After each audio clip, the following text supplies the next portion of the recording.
Hi, friends.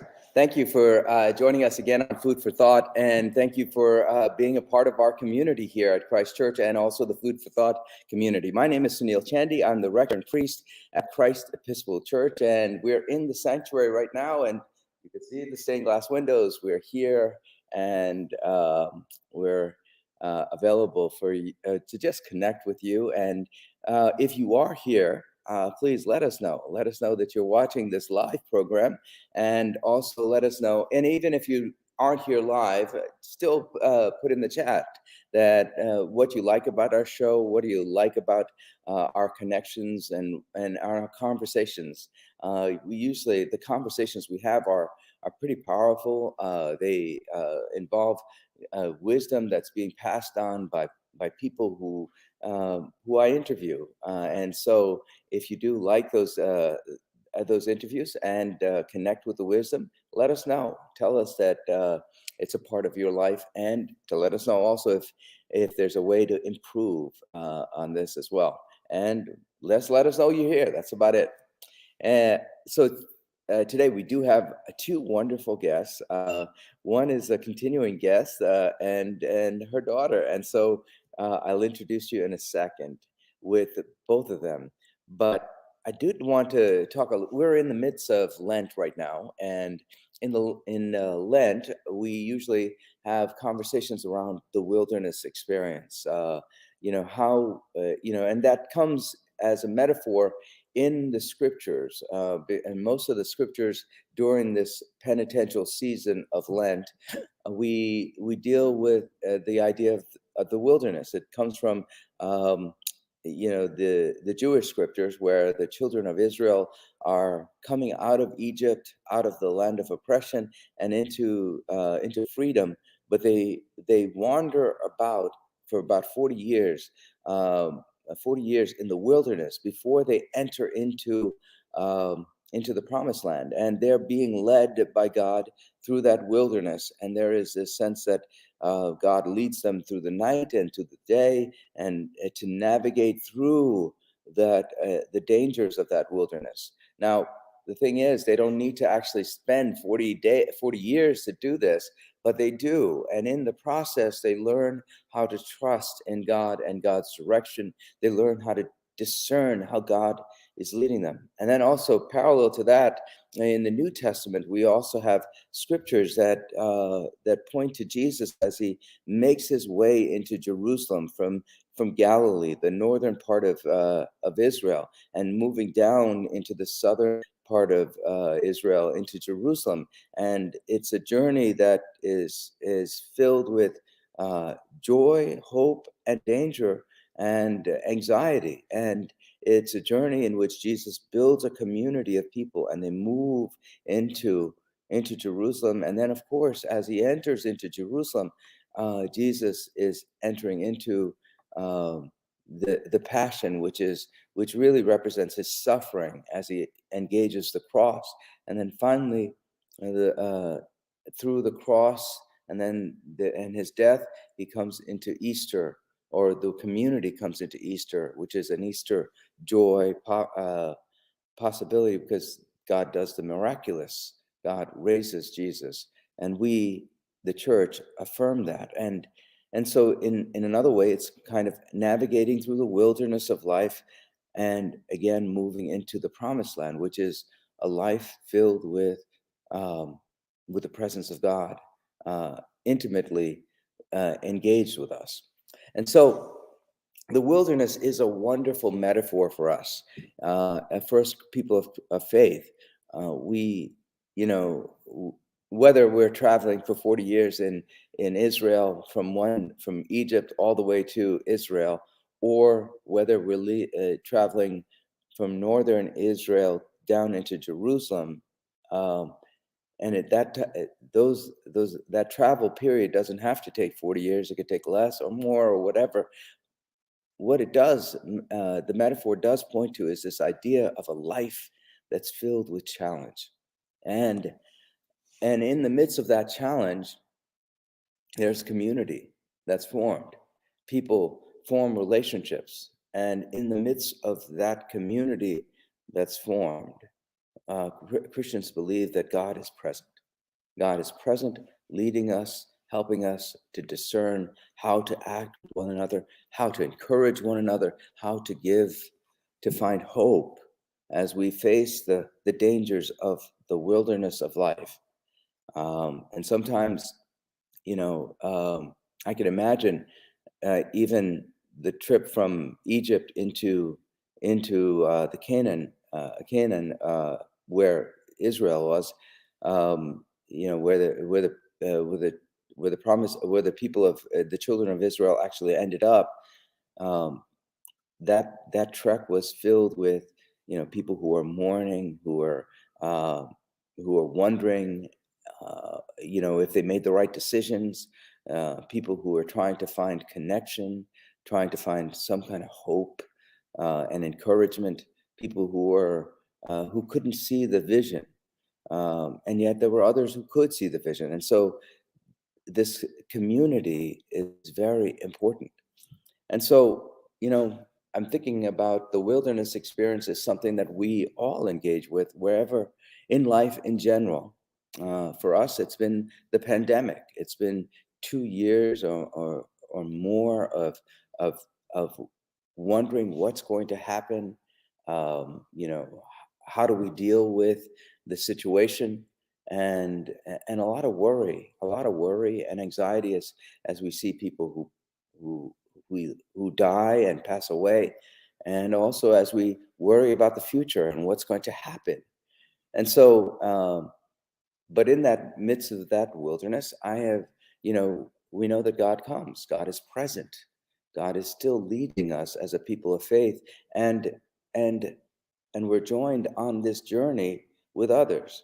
We connect with others, and that's part of what this show is about: connecting with you, with me, with the speakers that we have, the people who give us wisdom, um, helping us all to be reminded that God is even in this experience, and God will lead us through this experience that is filled with challenges.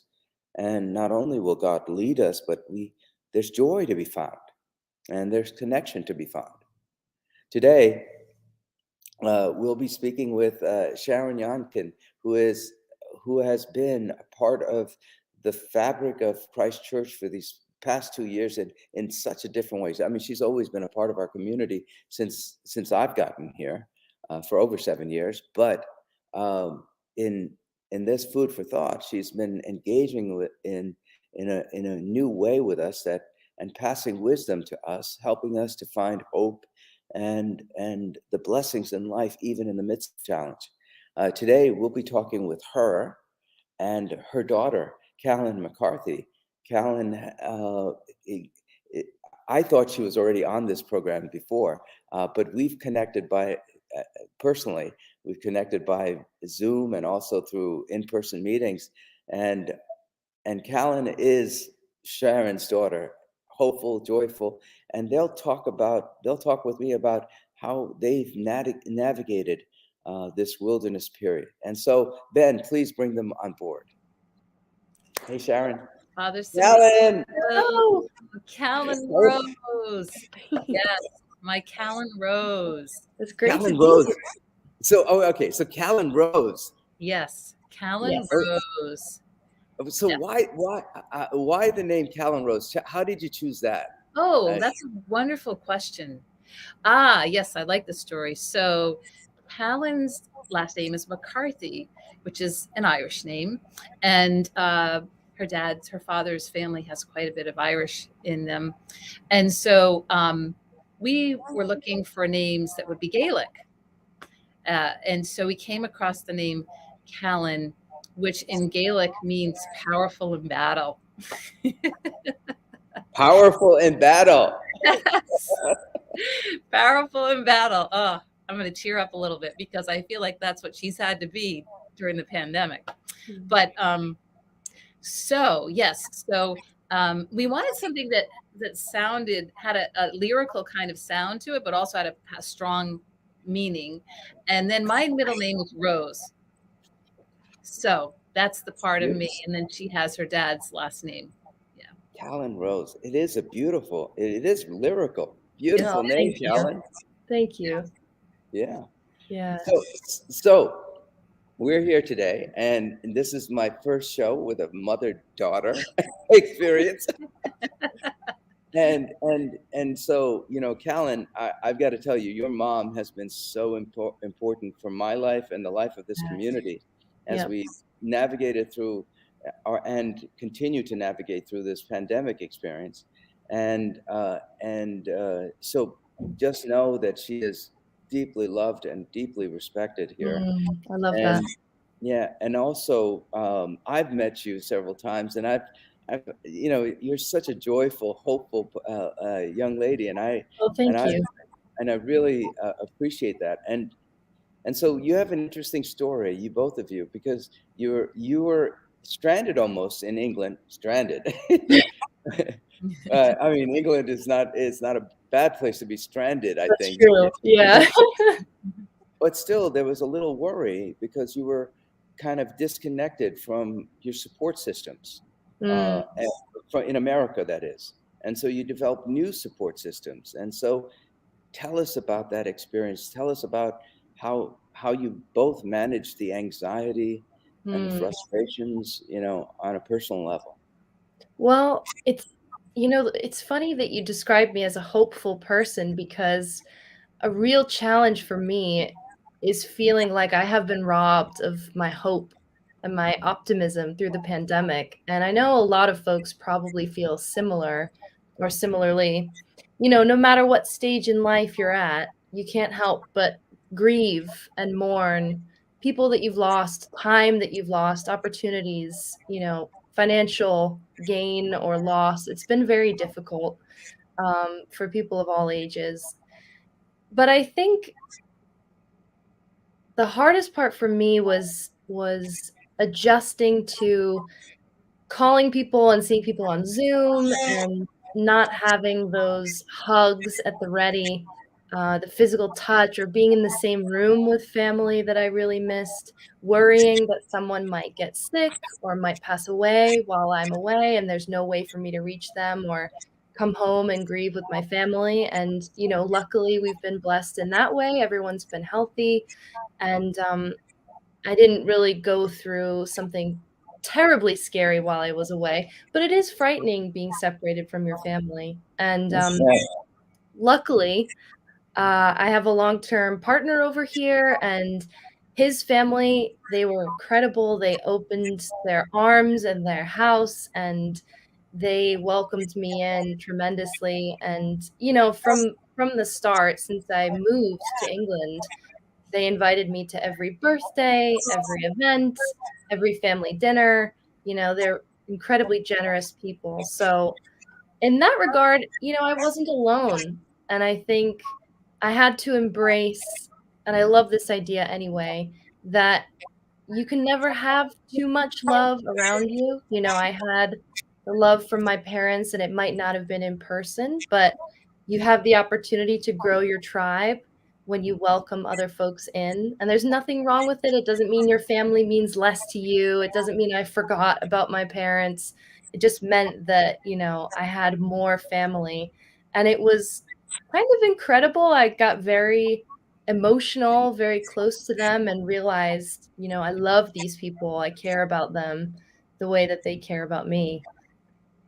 So that was a really beautiful part of a very difficult, wilderness experience. Mhm. Yeah, beautiful. I love that. Mhm. And Sharon, what about you? I mean, it looks like you're about to cry. I mean, let's just put it out there, acknowledge it. Yeah. Oh, I know. Like just watching her speak. I know the tear. You're right. The tears are right there. They're like wavering. Oh, ready to. Oh my gosh. Yeah. Oh, it was the kind of thing where I think probably I responded in a similar way. First of all, I was comforted by the fact that I knew she had this really strong support over in England, and uh, her partner Jamie, his mother Jane, and father Adrian. I knew that they were very, very strong, resilient people. and they were there for her in a very strong, steady kind of way. So that definitely, I mean, and Jamie too, her partner, like, and that really helped me to be able to focus on what I needed to focus on, I guess. And then for me, I think for me, a lot of the coping with the pandemic has been about finding meaning and contributing. And we know that when we volunteer and we help others, we help ourselves. And so my job is all about that. And then doing food for thought by being involved and really feeling a strong sense of meaning in this journey and what we're doing here, that helps me too. Helps me to cope and to manage.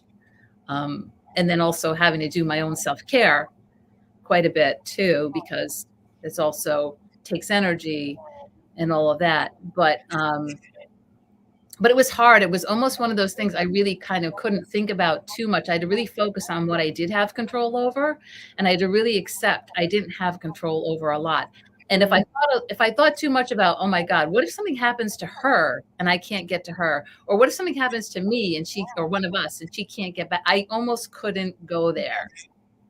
I couldn't, because I was just, I don't, you know, I was like, well, I don't know how constructive it would be anyway, but I had to just keep putting one foot in front of the other and, you know, hope for the best and focus on what I do have control over and have faith and build community, my church community, my work community, my college community. You've met my college community, my pickleball community, you know, like Callan. I have all of these communities I think that I've been building and turning to, not turning away. You know, sometimes my struggle, Father Sunil, in life has been to maybe turn away and, oh, I feel pain. I'm gonna take care of this myself.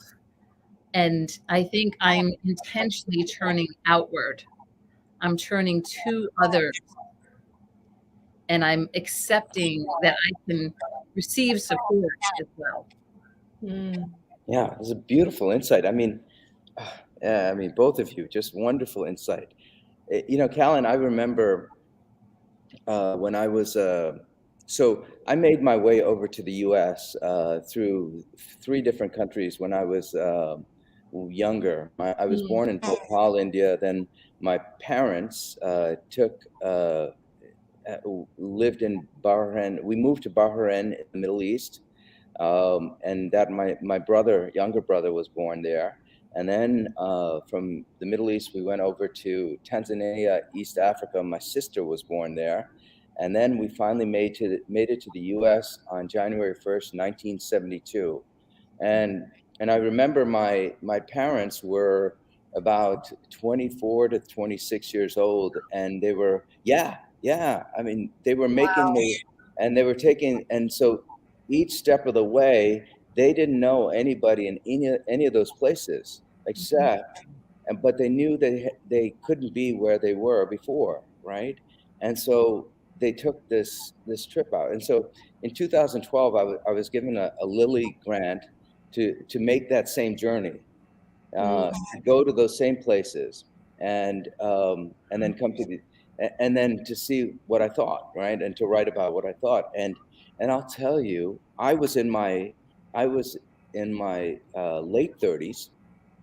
I was doing this alone, and it was the most scariest experience for me for some reason.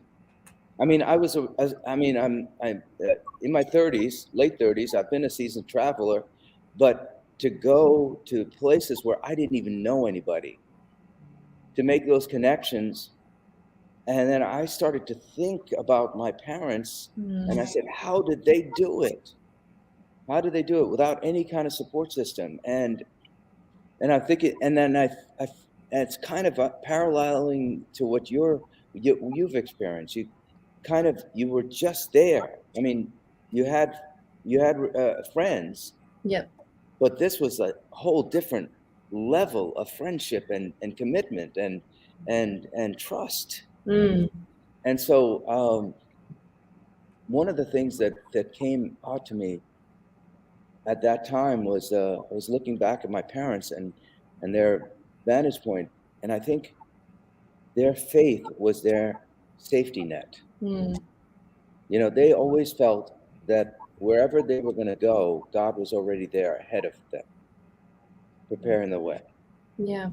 And for them, so that allowed them the freedom to kind of venture out and make new support systems and new friends, because they already felt that they would have friends. I mean, the hard part about it is that, you know, when you're in a different place in a different land, you're scared. Everyone's a stranger until someone reaches out in trust, and then you build these networks, and it's powerful. And and so, you know, I don't know if the faith was part of that that orientation for you, but I think that sense was given to you, you know, as a gift from your parents, being able to kind of be resilient, understanding your own strength. Maybe it was nurtured in you, because my experience of you is that you're a very confident young Oh, lady. thank you. You know, I mean, grounded, and so I have a feeling that that's part of the upbringing that you must have had. You know, the things that my parents have worked through in their lifetimes, I think they really are personal heroes of mine. I mean, I would turn on Food for Thought in the early days, right when it started, and it was like having my mom in the room with me, and I just felt so proud of her and so excited that she was using her skills to help other people, and that it was, you know, you give and just like that you receive, because when you give of yourself to other people, there is that beautiful exchange of, I would say, love, because helping people cope through a really difficult experience is love. And I think there was a lot of pressure, and I'm sure a lot of folks feel this way as well. And I know you two have probably thought this too. There's a lot of pressure, you know, why am I feeling so awful? Why am I not able to do the things I normally can? Why do I feel sad? Why? And I was really giving myself a hard time in the midst of what was the wilderness. And I don't think I quite understood that I was in the darkest part of the forest, just trying to put one foot in front of the next. And you really can't stop and look around and go, I'd like to be happy. You know, let's work on my goals. You just think, I have to make it through this.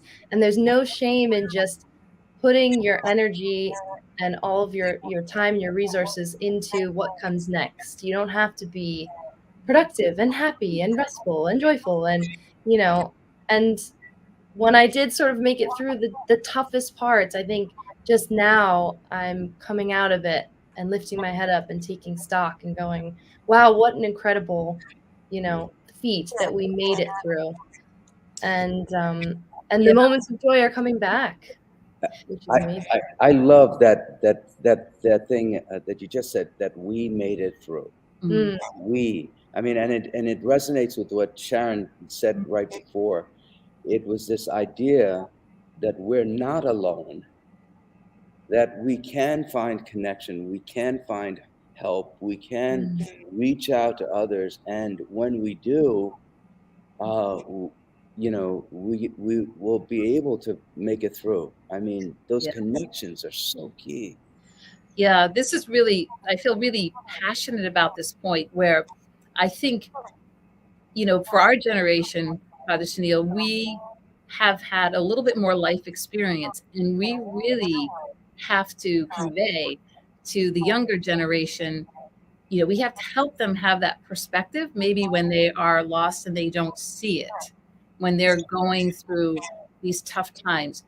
You know, as a parent, I it's hard because, you know, I'm a mother bear, and I want to protect Callan from ever feeling any pain, but I can't. And not only can I not, but that wouldn't be healthy for her. You know, she went to college in New York City, and at the time, from Rhode Island, and at the time I thought, I could literally worry for 4 years straight about her. But I knew that you have to let your child out. You have to let them grow. You have to let them have experiences so they can become more resilient. And sometimes they go through painful experiences. I remember one time she was taking my car, which was a standard, and it was a tricky car to drive. And I was a little nervous because she had to drive it close to an hour for a summer job. And one of my colleagues said, well, the only way she's going to get better at driving is if you let her drive it. And I was like, okay, yes, you're right. She's going to drive that tricky car, but I mean, I think, and so I've seen Callan go through life and have learning experiences and become more and more resilient. And it was a tough year because she, because of numerous circumstances and whatnot, she had a time when she wasn't able to move forward in her career the way she would have liked to. So she also had this kind of time of spinning her wheels a bit. And that's really hard in your mid-20s, and it was hard to see, I knew though she had to go through it and we could be there as the scaffolding, or she could reach out if she needed us. Right? But, and I think, I see her, how much, Callan, that you've grown, really. Yeah. Thanks, Mom. Been challenged. I know it was challenging too. Yeah. I think the growing pains can feel terrible, but then when you come out of it feeling like, oh, I've learned this really new key skill, that is something that, is to be savored. It's exciting. It's painful, but it's exciting. We don't want to give our children the message that life doesn't have pain, because then when we have pain, we panic. But it's like, yes, it does. And we can work together. You can get through this. You can learn from it. You can become more resilient. That's life. It's not perfect. We all make mistakes. That's the other thing I want young people, like, it's okay. It's okay to make mistakes, Yeah, no, I think like, so one of the challenges of our society right now is that we have these curated images that come out to us, the Instagram, the TikToks and the Facebooks and everything. And and these are curated because they make it look like it's perfect. And the thing is, it doesn't, it doesn't show us all the imperfectness of life. And so, and so we have to remember, we have to remember that lesson, that it is imperfect, and then people only see one side of an image, like, I look at every TikTok or every wonderful picture that comes out, right? There's also like, the hard work of working out. There's the hard work of trying to figure out how to do things and so forth, so that's an interesting insight. But like Callan,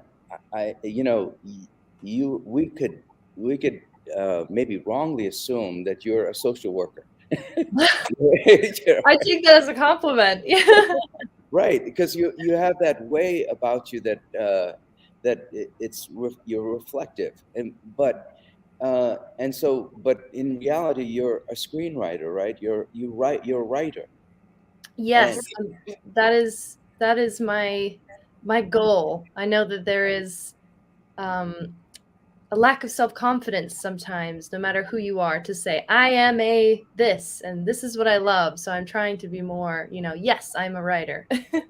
Well, and then you were speaking about how the pandemic has almost like delayed your career and your, the opportunities. And so, it's interesting. I'm looking at my life. I look at my life often as I reflect on the mistakes I've made and the wrong turns I've taken, as well as the right turns, right? And always at the end of the day, I always see when I'm going through the midst of one of those times, I always see all the mistakes I've made. But after I come out of that, after breathing a bit, I also noticed there was an economy in the choices, and and an economy of God. God using these choices that made me move to this way, to that way, help me to have this experience, and so forth. And I imagine that even this 2-year hiatus from all of the plans that you might have had, with the goals that you might have had, even this 2 years will offer some great fodder for thought and reflection that may impact your writing in a new and a new way. Yes, I would say as well, if anyone watching this has a passion that you've had to put down, there's no shame in that as well, because throughout the 2 years, my creative flame was extinguished, and I was in a very dark mental place where I just thought, eat, sleep. I think at one point I told my therapist the only time I got true rest was when I was asleep, because it was just all that anxiety. And I think if you are, a compassionate person, watching suffering around the world can be so difficult. You feel so helpless.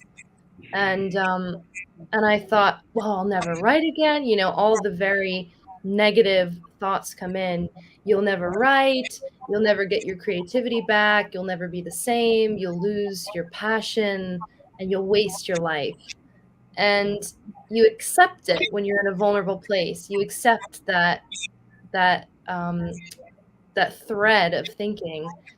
And when I was feeling better and I was starting to challenge that, just thought, no, this is a passion that's a part of me. It's who I am. I could try to stop myself, but my brain will continue, even if I'm not writing things down on my computer or in my notebook. And I've found that as I've given myself space to heal, as frustrating as it has been, I am very impatient. I always want to, hit the ground running, get the ball rolling. Let's go, let's go, let's go. You can't rush some things in life, like relationships, creativity.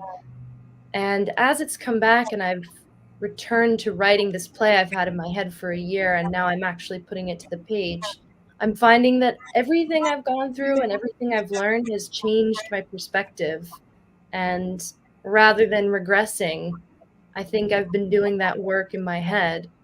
Um, and I came back to the page and I thought, wow, I feel renewed. I've got this new perspective. This is so interesting. I can't wait to play with this. And the whole time I thought, I had that voice in my head that thought, oh, you'll never do it. You'll never do it. And I'm trying to, follow my mom's example and practice some self-compassion and some self-love and try and speak to myself the way I would to a friend. I would never say that to a friend. Yes, give up. This pandemic that's been out of your control, it's all your fault, and you won't measure up and you'll never recover. That's just not true. And we have to remind ourselves it's okay. I will get through this. I can do it. I can do it. I can do it. Amen. I love that. I can't actually wait to see what you produce at the end of the day. Whenever you do it, I'm looking forward to it. Now, if you have a character that's an Episcopal priest or an Anglican priest, that'd be good too. We'll get you on stage. Only if you get your mom on too. Oh yes, the priest and the therapist. It's already a great group of characters. A priest and a writer and a therapist walk into a bar. Oh, someone needs to write that joke. Oh my.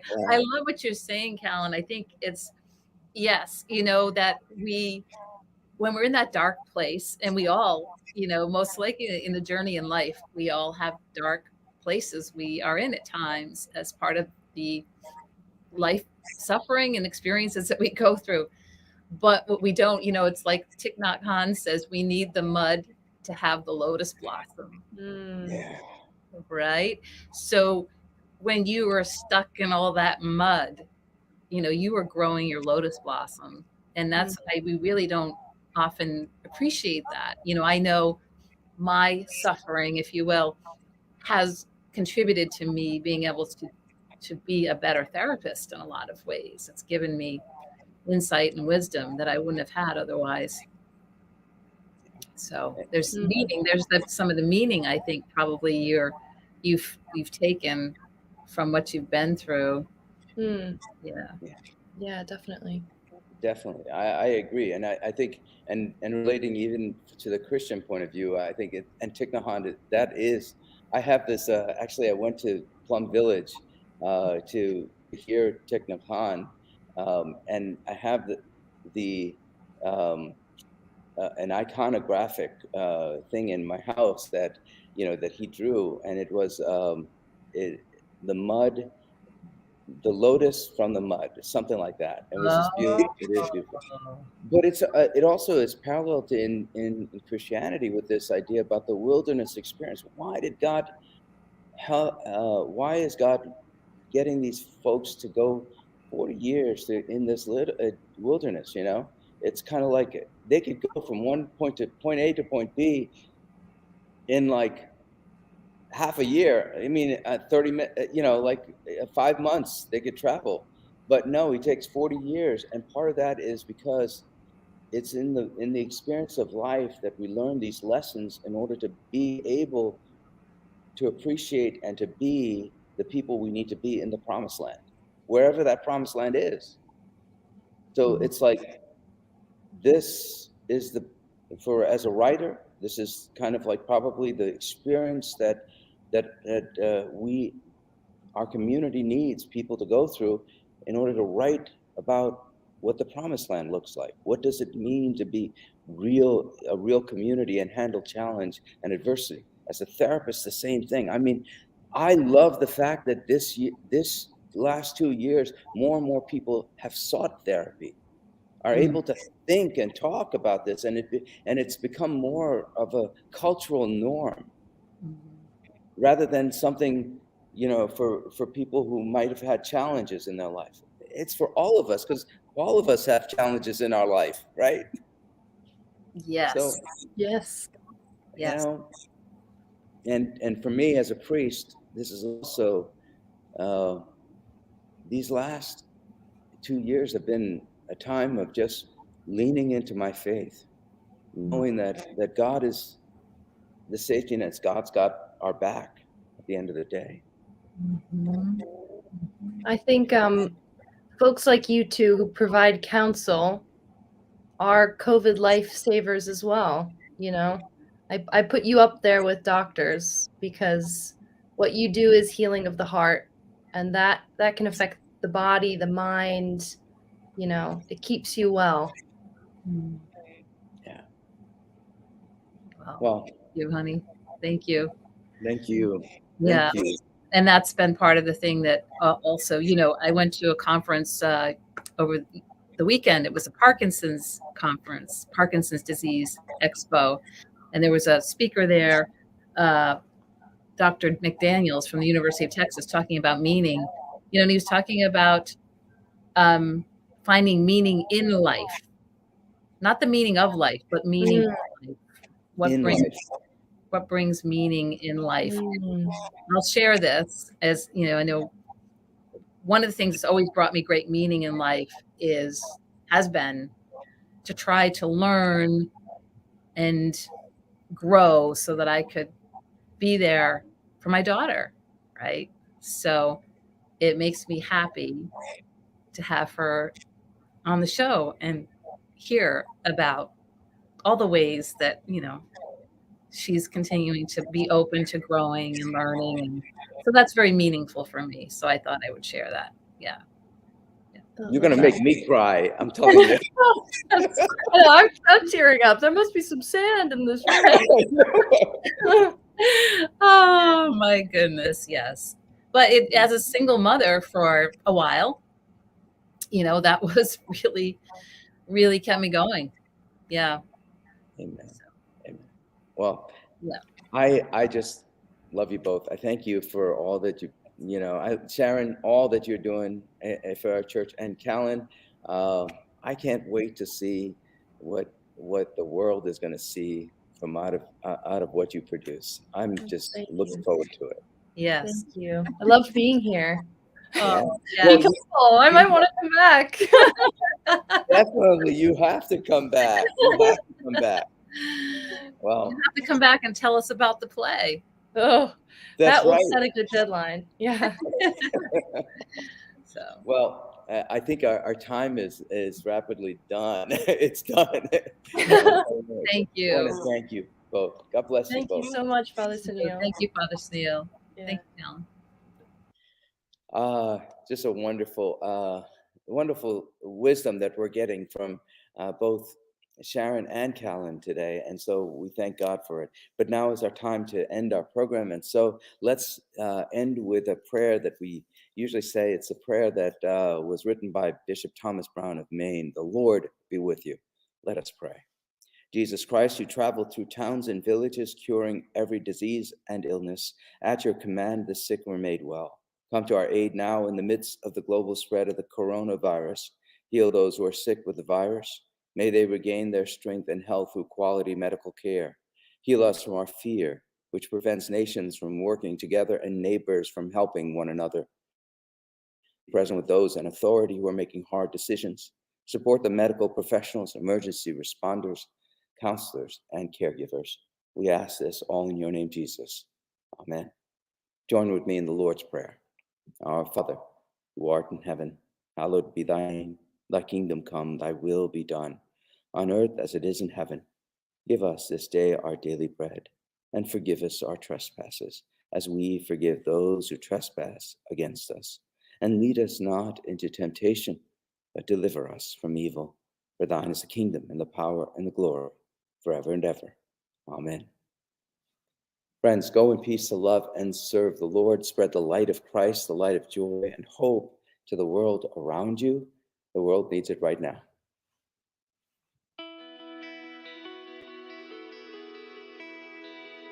Thanks for watching. Did you know that you can join Christ Church from anywhere in the world? If you're feeling connected to what we're doing, email us today at communicate@christchurchwesterly.org.